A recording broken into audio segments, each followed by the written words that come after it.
கடவுள் நம்ம கொடுத்துருக்க வசனம் ரூத்தின் புத்தகம் 4:17. அயல் வீட்டுக்காரிகள் நகோமிக்கு ஒரு ஆண் பிள்ளை பிறந்தது என்று வாழ்த்தி அதற்கு ஓபேத் என்று பெயரிட்டார்கள். அவன் தாவீதின் தகப்பனாகிய ஈசாயின் தகப்பன். இந்த வசனத்தை கொண்டு கடவுள் நம்மகிட்ட என்ன சொல்கிறத பார்ப்போம். சகலத்தையும் இழந்தவங்க தான் நகோமியும் ரூத்தும். கடவுள் ரூத்தோட நற்குணத்தை பார்த்து அவளை அதிகமாகவே ஆசீர்வதிச்சிருப்பார்.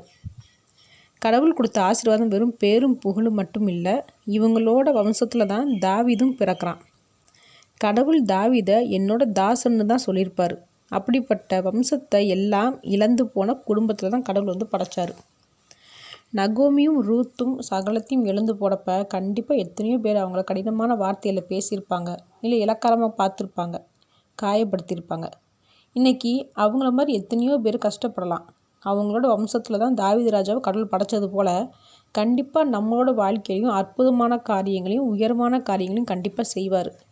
அதுக்கு நம்ம செய்ய வேண்டியது ரூத்தை போல் நல்ல குணமுள்ளவங்களாக இருக்கணும். அவங்க கஷ்டப்பட்டாலும் தவறான வழியில் போகாமல் இருந்தாங்க. அதே போல் நாமும் செயல்படும் போது கடவுள் கண்டிப்பாக நம்மளையும் உயர்த்துவார். ஆமேன்.